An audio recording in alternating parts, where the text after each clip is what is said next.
Au Rwanda, et dans la capitale surtout, les résidents déplorent le manque d'eau courante, certains quartiers étant à présent connus comme étant des quartiers où il n'y a pas d'eau.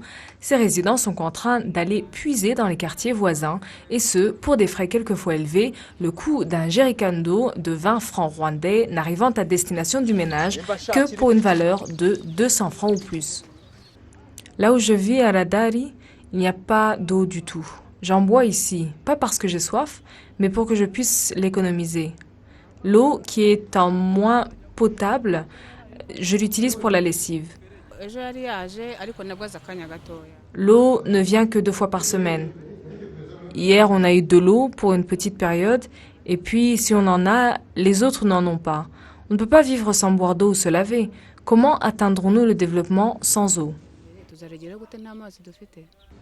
Le ministre des Infrastructures, l'ambassadeur Claver Gatete, explique les mesures prises pour lutter contre ce fléau. Que les résidents n'aient plus de problème par rapport au manque d'eau. Il nous faut au contraire œuvrer en avance, que ce soit pour réparer les tuyaux ou autres, pour qu'il n'y ait plus de problèmes liés aux pénuries jusqu'en 2050. Voilà le master plan que nous mettons en place et qui nous aidera à...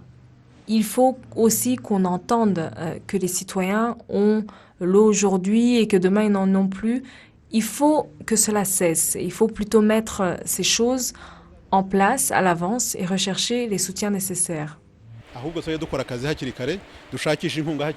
Du côté de ceux en charge de construire les nouvelles infrastructures pour le compte du gouvernement rwandais, ils assurent que les travaux seront complétés à temps. Nous travaillons sur 2 sites. Pour que l'eau arrive ici, il faut 62 km. Le puits peut contenir 7000 m3 d'eau et nous en construisons un autre à Remera qui pourra en stocker 10 000. Et il devrait être complété d'ici 2 ans. 2022 est donc l'année butoir pour l'achèvement de ces infrastructures pour acheminer l'eau, un projet d'une valeur de 390 milliards de francs rwandais. À Kigali, ce sont 145 000 m3 et 262 000 m3 d'eau